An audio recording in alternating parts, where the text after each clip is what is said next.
Hello दोस्तों, स्वागत है आप सभी का अपने YouTube channel growth point BGP में। दोस्तों, पूर्वालोकन की इस बुक से पिछले पार्ट में हम लोगों ने पदार्थ के गुण और प्रकाश के अपवर्तन और परावर्तन, इनके जो बीपीएससी ने पूछे थे प्रश्न, उन सभी को कंप्लीट किया था। और आज जो है हम लोग एवं गतिकी और क्या है ध्वनि, इन सभी से जो प्रश्न पूछे गए हैं बीपीएससी ने, उन सभी को देखेंगे। तो चलिए शुरू करते हैं बिना देरी किए हुए। तो हमारा चैप्टर है ऊष्मा एवं ऊष्मागतिकी। उनसे पहले ये कहना चाहूँगा कि जिन्होंने भी पिछले पार्ट को नहीं देखा है वो ज़रूर वॉच कर ले, और जो इस चैनल पे नए आए हैं इस चैनल को सब्सक्राइब कर ले, और वीडियो अच्छा लगे तो लाइक कर दे, बेल आइकन प्रेस कर दे। तो चलिए शुरू करते हैं अपने प्रश्न की ओर। तो हमारा पहला प्रश्न है कि किसी घर में एक महीने में ऊर्जा की खपत 250 यूनिट होती है, तो कुल ऊर्जा जूल में कितनी होगी। तो हम जानते हैं कि एक unit 1 unit is equal to कितना होता है। 1 यूनिट इज इक्वल टू होते हैं आपके 3.6 इंटू 10⁻6 जूल के बराबर होते हैं। तो हमें यहाँ निकालनी है 250 यूनिट के मान। तो क्या कर देना है, इसे केवल 250 से मल्टीप्लाई कर देना, और 250 से मल्टीप्लाई करने के बाद हमारा आंसर आएगा 9 इंटू 10⁸ जूल। ये हमें जूल में आंसर इसकी प्राप्त हो जाएगी। तो क्वेश्चन 1 का ऑप्शन नंबर सी करेक्ट होगा। अब आते हैं अगले प्रश्न पे, क्वेश्चन नंबर 2 में। तो दूसरा नंबर क्वेश्चन क्या कह रहा है कि वह ताप जिस पर ठोस, द्रव्य और गैस अवस्थाएं एक साथ रह सकती है, तो वो क्या कहलाती है। तो त्रिक पॉइंट कहलाती है, त्रिक बिंदु। ऑप्शन नंबर डी इनका करेक्ट आंसर हो जाएगा। बीपीएससी ने प्री में 2022 में पूछे थे। अगले प्रश्न को देखते हैं कि अधिक ऊंचाई पर, क्वेश्चन नंबर 3 क्या कह रहा है कि अधिक ऊंचाइयों पर द्रव्यों का क्वथनांक क्या होता है। तो अधिक ऊंचाई पर द्रव्य का क्वथनांक घटता है। ऑप्शन नंबर बी इसका करेक्ट आंसर होगा। क्वेश्चन नंबर 4 की बात करें तो क्वेश्चन नंबर 4 क्या कह रहा है कि डैश के कारण पानी एक उत्कृष्ट शीतलन कारण है। तो किसके कारण पानी एक उत्कृष्ट शीतलन कारण है। तो उच्च विशिष्ट ऊष्मा के कारण। Correct answer option number C हो जाएगा। अगला प्रश्न पे आते हैं, क्वेश्चन नंबर 5 में। तो कमरे को ठंडा किया जा सकता है, तो कमरे को कैसे ठंडा किया जा सकता है। तो संपीड़ित गैस को छोड़ने से कमरा क्या होता है, ठंडा होता है। ऑप्शन नंबर बी का करेक्ट आंसर हो जाएगा। अब आते हैं अगले प्रश्न पे। क्वेश्चन नंबर 6 है कि निम्न में से कौन सा ऊष्मा का सबसे अधिक कुचालक है। तो बैड कंडक्टर कौन सा हो जाएगा, शीशा हो जाएगा। ऑप्शन नंबर 20 का करेक्ट आंसर हो जाएगा। और अगर ऊष्मा का गुड कंडक्टर यानी कि अच्छा सुचालक बोले, अच्छा चालक बोले, तो तांबा हो जाएगा इसका, ठीक है। और शीशा, पारा और शीशा ये क्या है, कुचालक है ऊष्मा के।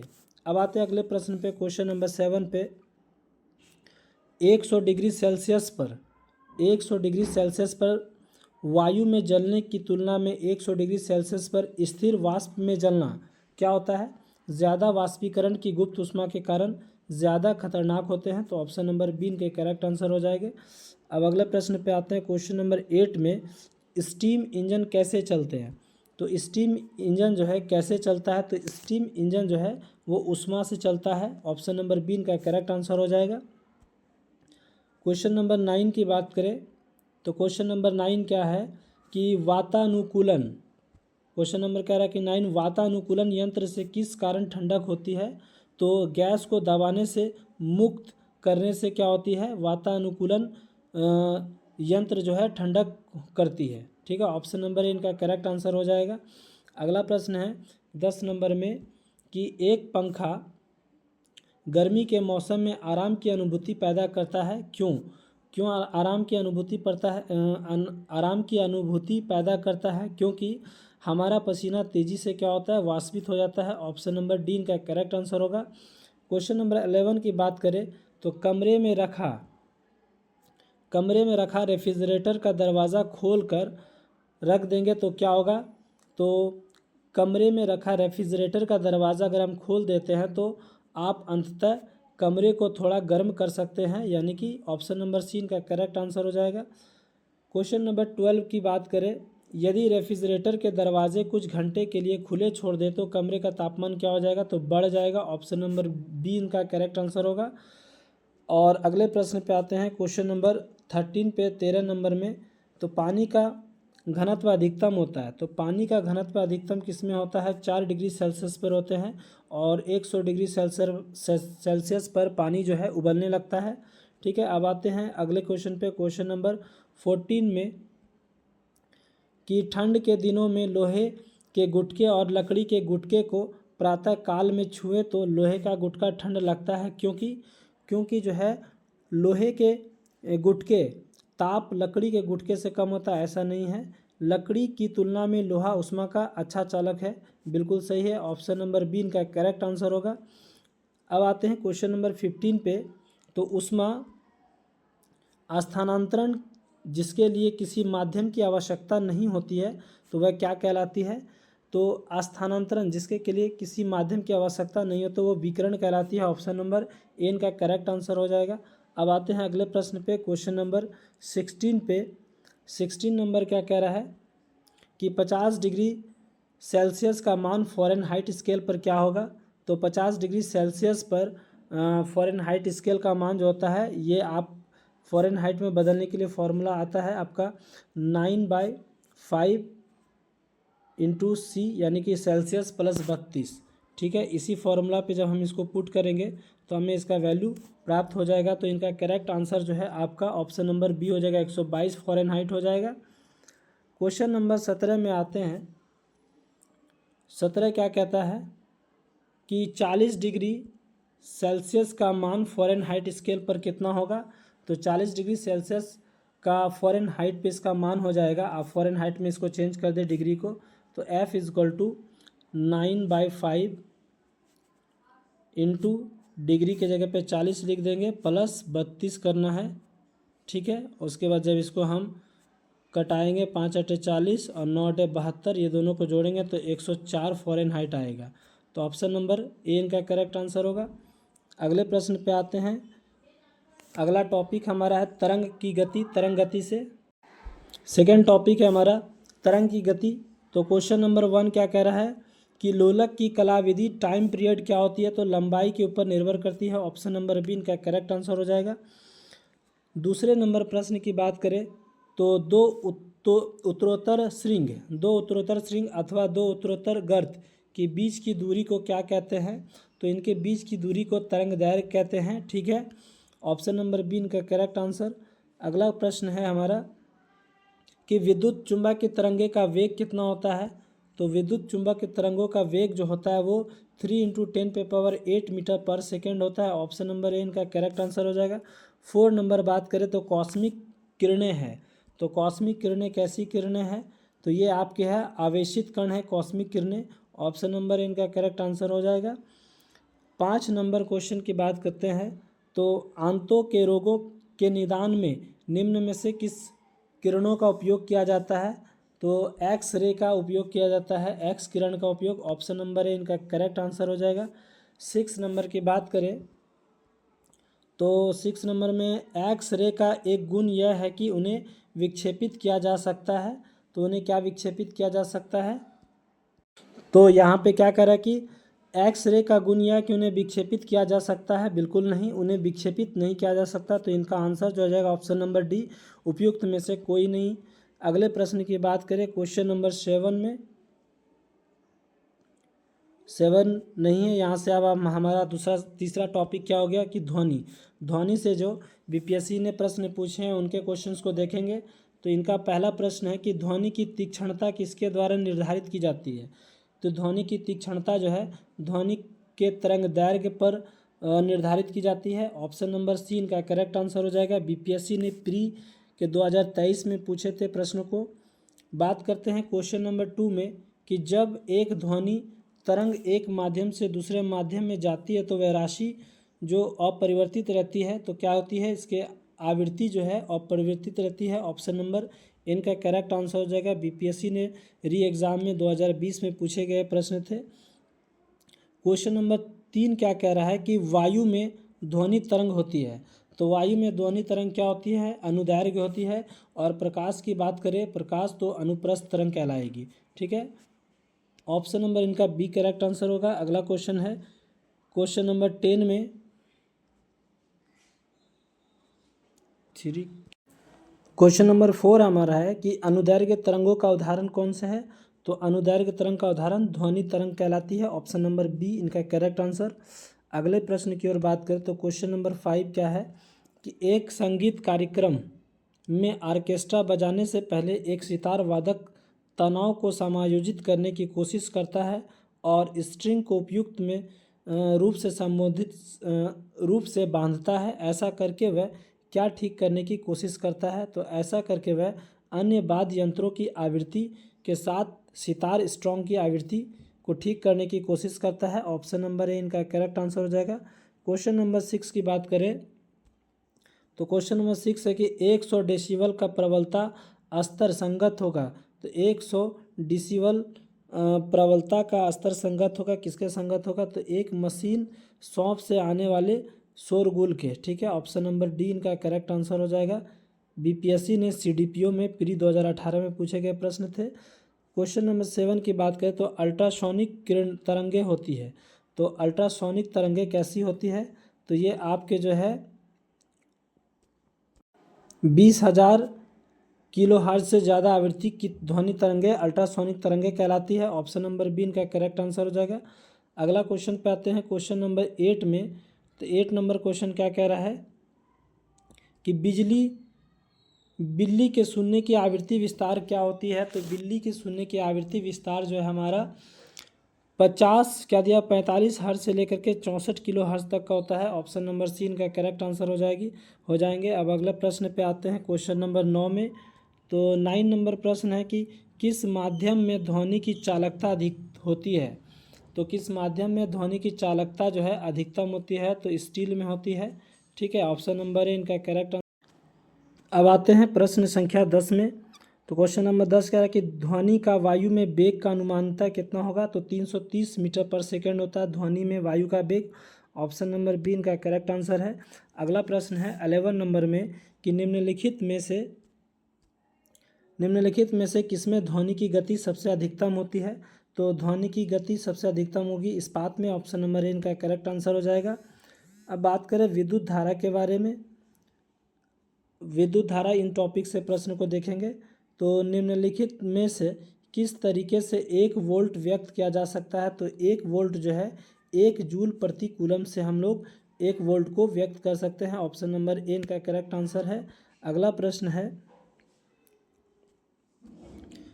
विद्युत ऊर्जा पैदा की जा सकती है। तो विद्युत ऊर्जा कैसे पैदा की जा सकती है। तो यूरेनियम से। अगला प्रश्न है हमारा क्वेश्चन नंबर 3 में कि नाभिक के रिएक्टर में नाभिक के विखंडन से विद्युत उत्पन्न करने के लिए साधारणतः प्रयोग किए जाने वाले तत्व कौन से होते हैं। तो यूरेनियम होते हैं। ऑप्शन नंबर सी इनका करेक्ट आंसर हो जाएगा। अगला प्रश्न है क्वेश्चन नंबर 4 में कि विद्युत उत्पन्न करने के लिए कौन सी धातु का उपयोग होता है। तो विद्युत उत्पन्न करने के लिए यूरेनियम धातु का उपयोग होता है। ऑप्शन नंबर ए इनका करेक्ट आंसर है। क्वेश्चन नंबर 5 में कि 100 वाट का बिजली का बल्ब जो है 10 घंटे जले तो बिजली की खर्च कितनी हो जाएगी। तो 100 वाट का बिजली का बल्ब जो है 10 घंटे चलेगा तो इसका खर्च जो है 1 यूनिट हो जाएगा। ऑप्शन नंबर बी इनका करेक्ट आंसर होगा।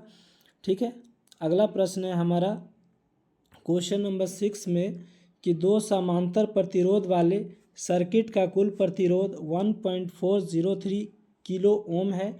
यदि एक प्रतिरोध का मान 2.0 किलो ओम है तो दूसरे प्रतिरोध का मान क्या हो जाएगा। तो 4.70 जो है किलो ओम हो जाएगा। ऑप्शन नंबर डी इनका करेक्ट आंसर है। बीपीएससी के प्री में पूछे गए प्रश्न थे। अगला प्रश्न है क्वेश्चन नंबर 7 नंबर में। 6 तो देख चुके, 7 नंबर देखते हैं कि एक सामान्यतः शुष्क सेल में विद्युत अपघटय होता है। एक सामान्यतः शुष्क सेल में विद्युत अपघटय क्या होते हैं। अमोनियम क्लोराइड होते हैं। ऑप्शन नंबर सी इनका करेक्ट आंसर होगा। अगला प्रश्न है कि 8 नंबर में 1 एम किलोग्राम भार एवं कूलम आवेश वाला इलेक्ट्रॉन स्थिर अथवा अवस्था में भी वोल्ट वाले विभवांतर से गति करता है तब उनकी अंतिम ऊर्जा जूल में क्या हो जाएगी। ईवी हो जाएगी। ठीक है, ऑप्शन नंबर ए इनका करेक्ट आंसर है। 9 नंबर की बात करते हैं। निम्नलिखित में से कौन सा मेल सही है? मेल है तो कौन मेल है? तो आपका क्या हो जाएगा? तो इनका विद्युत मोटर जो है विद्युत ऊर्जा से यांत्रिक ऊर्जा में बदलता है, बिल्कुल सही है। सुरक्षा फ्यूज विद्युत धारा का तापीय ऊर्जा का प्रभाव, ये भी सही है। तो इनका ऑप्शन हो जाएगा ऑप्शन नंबर डी, एक से अधिक उपयुक्त में से। अगला क्वेश्चन है क्वेश्चन नंबर 10 में, यूरेनियम से क्या बनता है? क्वेश्चन नंबर 10 क्या कह रहा है कि यूरेनियम से क्या बनता है? यूरेनियम से बिजली बनती है। कई बार ये प्रश्न पूछे गए हैं, बीपीएससी ने सीडीपीओ में भी पूछा है, बीपीएससी में 71वीं में भी पूछे गए प्रश्न हैं। क्वेश्चन नंबर 11 क्या कह रहा है कि टरबाइन एवं डायनेमो से बिजली प्राप्त करने में किस ऊर्जा को विद्युत ऊर्जा में परिवर्तित करते हैं? तो मैकेनिकल ऊर्जा में परिवर्तित करते हैं। ऑप्शन नंबर सी इनका करेक्ट आंसर है। डायनेमो की बात करें तो डायनेमो जो है यांत्रिक ऊर्जा को विद्युत ऊर्जा में परिवर्तित करता है। ऑप्शन नंबर बी इनका करेक्ट है। डायनेमो जो है यांत्रिक ऊर्जा को विद्युत ऊर्जा में परिवर्तित करता है। 13 नंबर प्रश्न है हमारा कि एसी करंट को कैसे उत्पन्न करते हैं? तो एसी करंट जो है वो डायनेमो के द्वारा उत्पन्न करता है। ऑप्शन नंबर सी इनका करेक्ट आंसर है। 14 नंबर की बात करें तो विद्युत मोटर में, तो विद्युत मोटर में क्या होता है? उपयुक्त में से एक से अधिक इसका आंसर लिया गया है। तो इनका आंसर है कि विद्युत ऊर्जा को यांत्रिक ऊर्जा में तो बदलती ही है और विद्युत ऊर्जा ऊष्मा में बदलती है, बिल्कुल सही। यानी कि इसका आंसर हो जाएगा उपयुक्त, सॉरी इसका आंसर क्या हो जाएगा? विद्युत ऊर्जा को यांत्रिक ऊर्जा में बदलती है। ऑप्शन नंबर सी इनका करेक्ट आंसर है। अगला प्रश्न है क्वेश्चन नंबर 15 में, photo electric cell. Photo electric cell एक ऐसा उपकरण है कि प्रकाश ऊर्जा को विद्युत ऊर्जा में बदलता है। फोटो इलेक्ट्रिक सेल कैसा उपकरण है कि प्रकाश ऊर्जा को विद्युत ऊर्जा में बदलने का कार्य करती है। क्वेश्चन नंबर 16 क्या है कि सौर सेल एक उपकरण है जो प्रकाश ऊर्जा को विद्युत ऊर्जा में परिवर्तित करता है। हमें ऊर्जा का उच्चतम उत्पादन दोपहर के समय में प्राप्त होता है जब सूर्य हमारे सिर के ठीक ऊपर होते हैं, क्योंकि जब सूर्य की किरणें लंबवत गिरती है तो प्रकाश विकिरण का घनत्व क्या होता है? अधिकतम होता है। तो ऑप्शन नंबर ए इनका करेक्ट आंसर हो जाएगा।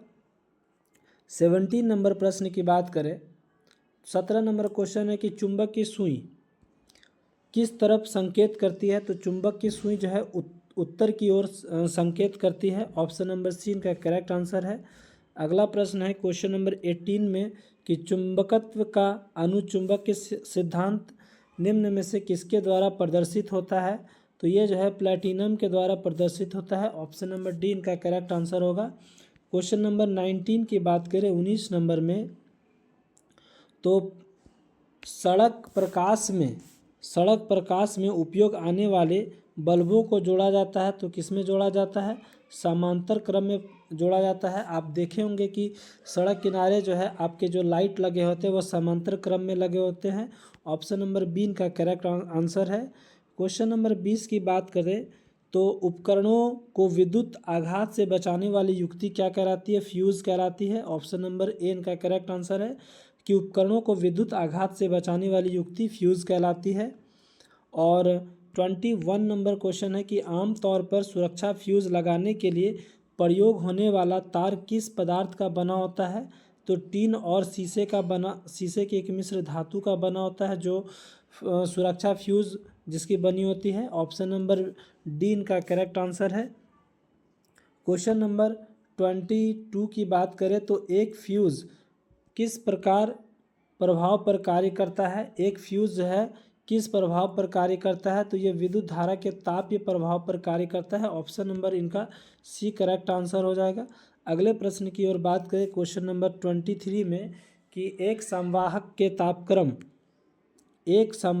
तापकरण परिवर्तन के कारण इनमें से विभव परिवर्तन होता है, तो इस घटना को क्या कहते हैं? इस घटना को थॉमसन इफेक्ट कहते हैं, थॉमसन का प्रभाव कहते हैं। ऑप्शन नंबर ए इनका करेक्ट आंसर है। 24 में क्वेश्चन नंबर 24 क्या है कि पंखे की रफ्तार किस पर निर्भर रहती है? क्वेश्चन नंबर 24 कह रहा है कि पंखे की रफ्तार किस पर निर्भर रहती है, तो वोल्टेज पे निर्भर रहती है। ऑप्शन नंबर इनका करेक्ट आंसर है। क्वेश्चन नंबर 25 में आते हैं, तो विद्युत चुंबकीय का कोर बनाने के लिए सामान्यतः उपयोग की जाने वाली सामग्री क्या होती है, नरम लोहे की होती है। विद्युत चुंबक का कोर बनाने के लिए सामान्यतः उपयोग की जाने वाली सामग्री जो है नरम लोहा। ऑप्शन नंबर ए इनका करेक्ट आंसर है। 26 में आते हैं, तो विद्युत संचरण यानी कि ट्रांसमिट इलेक्ट्रिसिटी के लिए उच्च वोल्ट ग्रिड का उपयोग किया जाता है, उसका कारण क्या है, तो ऊष्मा की हानि कम होती है, इसलिए इसका जो है उच्च वोल्ट ग्रिड का उपयोग किया जाता है। ऑप्शन नंबर डी इनका करेक्ट आंसर है। बीपीएससी सीडीपीओ में 2005 के प्रश्न पूछे गए हैं। अब आते हैं क्वेश्चन नंबर 27 पे, तो पृथ्वी के चुंबक के क्षेत्र में रखे गए दंड यानी कि चुंबक जिसका उत्तरी ध्रुव भौगोलिक उत्तर दिशा की ओर स्थित हो, उनके चारों ओर उदासीन बिंदुओं की संख्या कितनी होती है, तो उनकी बिंदुओं की संख्या 2 होती है। ऑप्शन नंबर इनका करेक्ट आंसर है। 28 में आते हैं, निम्नलिखित में से कौन सी धातु रोशनी के बल्बों में फिलामेंट के रूप में प्रयोग होती है, तो कौन सी धातु जो है फिलामेंट के रूप में प्रयोग होती है, टंगस्टन हो जाएगा। ऑप्शन नंबर डी इनका करेक्ट आंसर है, टंगस्टन। 29 क्वेश्चन नंबर, बिजली की खपत का बिल, देखिए क्वेश्चन नंबर 29 क्या करे कि बिजली की खपत का बिल जो है किसके मापन पर आधारित होता है, तो ये आपके जो है वाट के मापन पे आधारित होता है। जितना वाट आपका खर्च होगा उतने बिजली बिल आपके आएंगे। ऑप्शन नंबर ए इनका करेक्ट आंसर है। 30 नंबर की बात करें, क्वेश्चन नंबर 30 में कि बिजली गिरने के दौरान कौन सी घटना होती है, तो बिजली गिरने के दौरान जो है वो बिजली का निर्वहन होता है। ऑप्शन नंबर बी इनका करेक्ट आंसर है। 31 नंबर क्वेश्चन आते हैं कि निम्न में से कौन सा गैर ओहमिक प्रतिरोध का प्रतिनिधित्व करता है, तो गैर ओहमिक प्रतिरोध का प्रतिनिधित्व करता है, तो टॉर्च बल्ब हो जाएंगे। ऑप्शन नंबर बी इनके करेक्ट आंसर है। 32 में क्वेश्चन नंबर 32 है कि एक सीधे विद्युत धारावाही चालक के चारों ओर चुंबक के क्षेत्र रेखाएं होती है, तो कैसी रेखाएं होती है चुंबक के क्षेत्र, तो क्या हो जाएगा, स्वकेंद्री वृत्त के हो जाएंगे। ऑप्शन नंबर सी इनका करेक्ट आंसर है। अब अगला क्वेश्चन है 33 में 33 नंबर क्वेश्चन, तो इनके 33 नंबर नहीं है, यानी कि आपका जो है 32 तक ही है। अगला टॉपिक है इसका चालकता। इनके प्रश्न को देखेंगे, जो प्रश्न जो बीपीएससी ने पूछे, इनके पहला प्रश्न है कि निम्न में से कौन सा पद विद्युत परिपथ के विद्युत शक्ति को निरूपित नहीं करता है, तो विद्युत शक्ति को निरूपित नहीं करता है IR²। ऑप्शन नंबर जो है बी इनका करेक्ट आंसर हो जाएगा। 71वीं बीपीएससी प्री में पूछे गए प्रश्न थे 2005 के। ठीक है, अगला प्रश्न है 2 नंबर, निम्नलिखित में से कौन दिए गए तार का प्रतिरोध है, कौन सा जो है तार का प्रतिरोध है, तो R=V/T। ऑप्शन नंबर सी इनका करेक्ट आंसर है। और तीसरे नंबर प्रश्न की बात करें, निम्न में से कौन सा शब्द किसी सर्किट में विद्युत शक्ति का प्रतिनिधित्व नहीं करता है, तो I=R²। Option number B. Question number 4 में आते हैं, थोड़ा स्पीड में देखना है क्योंकि काफ़ी सारे प्रश्न हैं और ये हमारा फिजिक्स का अंतिम वीडियो है। उसके बाद हम लोग रसायन विज्ञान पे आएंगे, इसी तरीके से हम लोग कंप्लीट करेंगे। पहला प्रश्न है 4 नंबर क्वेश्चन है कि लघु पतन के समय परिपथ में विद्युत धारा का मान क्या होगा। लघु पतन के समय परिपथ में विद्युत धारा का मान बहुत अधिक बढ़ जाएगा। ऑप्शन नंबर सी इनका करेक्ट आंसर है।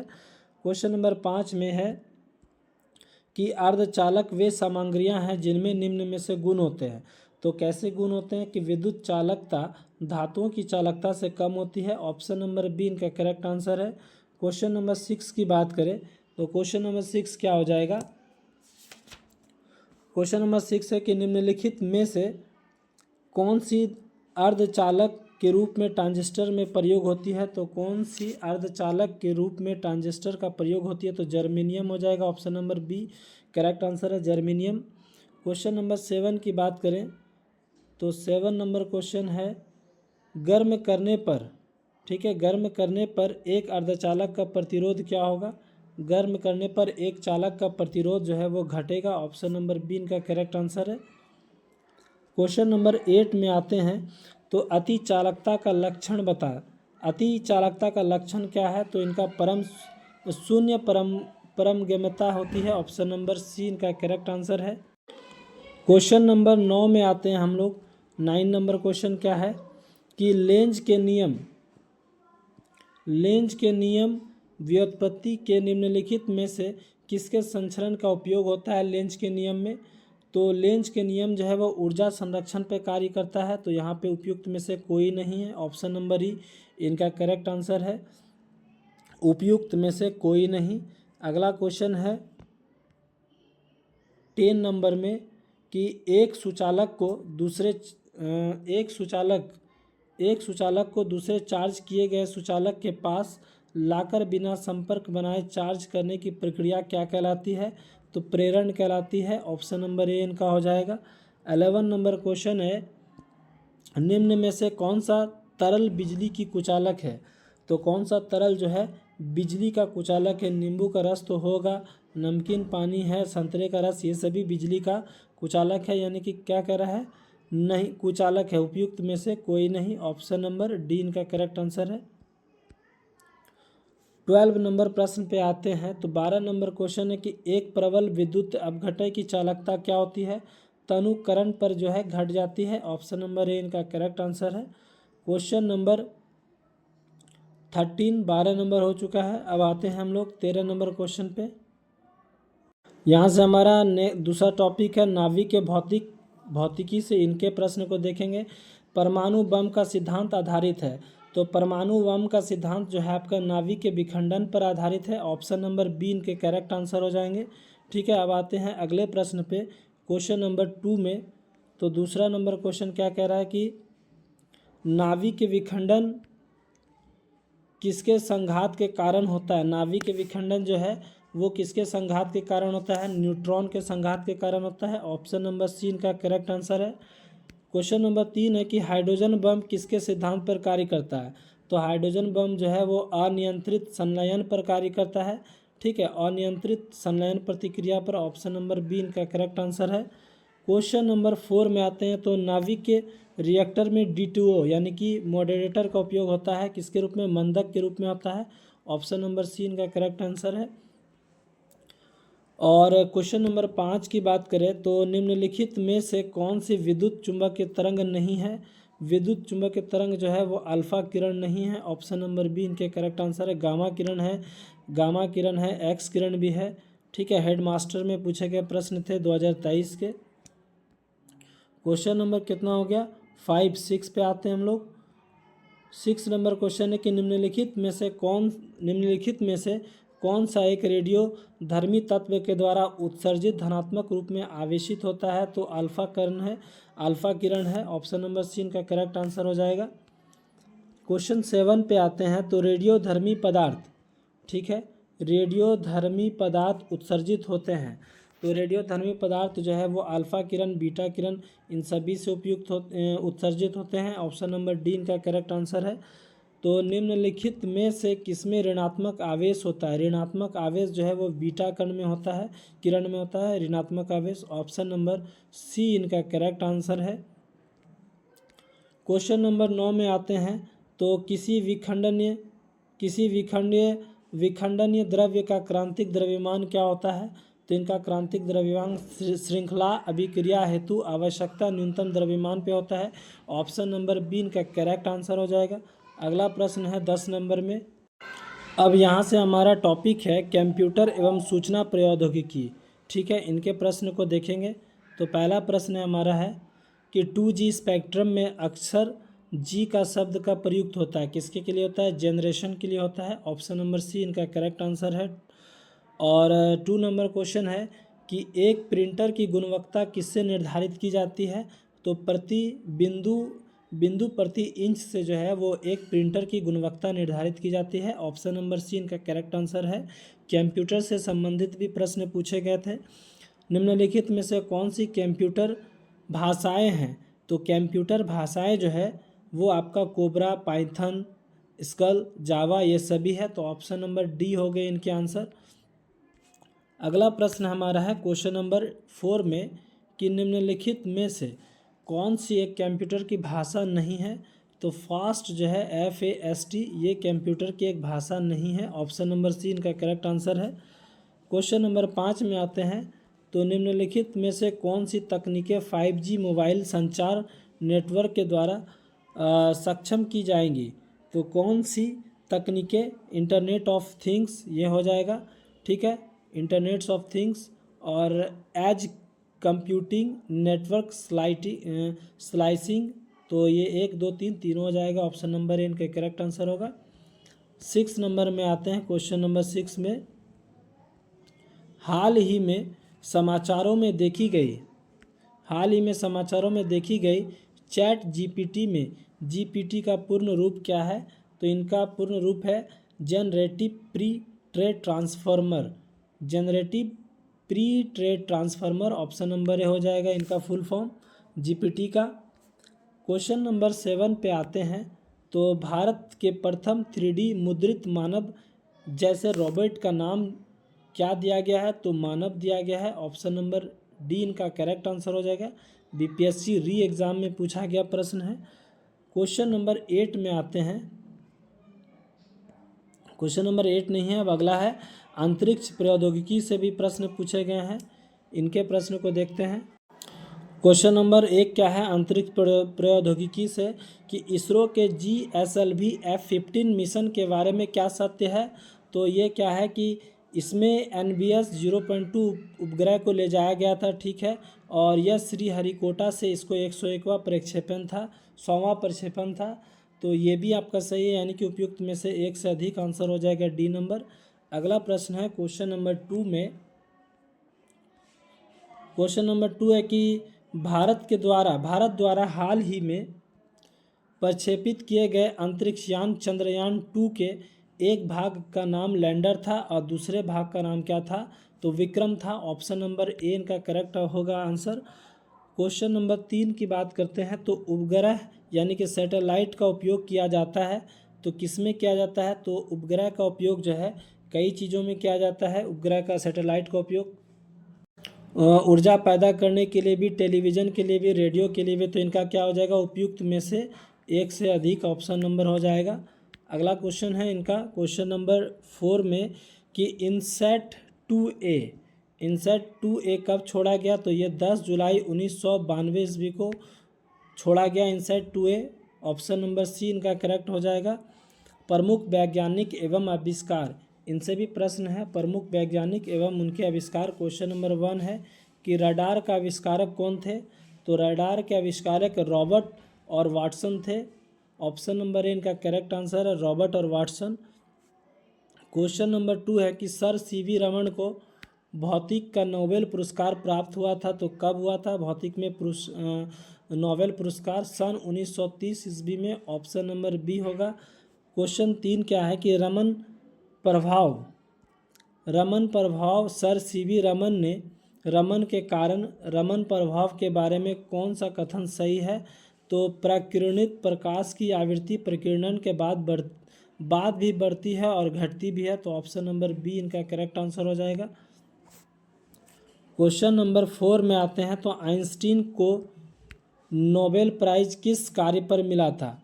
आइंस्टीन को नोबेल प्राइज़ जो है वो प्रकाश विद्युत प्रभाव पर मिला था। फोटो इलेक्ट्रिक इफेक्ट के लिए जो है आइंस्टीन को नोबेल प्राइज़ मिला था। ऑप्शन नंबर डी इनका करेक्ट आंसर है। 5 नंबर क्वेश्चन की बात करें तो उस वैज्ञानिक का नाम बताएं जिसने कहा था कि पदार्थ को ऊर्जा में बदला जा सकता है। तो उस वैज्ञानिक का नाम है आइंस्टीन। उन्होंने कहा था कि पदार्थ को ऊर्जा में बदला जा सकता है। ऑप्शन नंबर डी हो जाएगा। अब आते हैं अगला प्रश्न पे। क्वेश्चन नंबर 6 में कि टेलीस्कोप की खोज किस वैज्ञानिक ने की?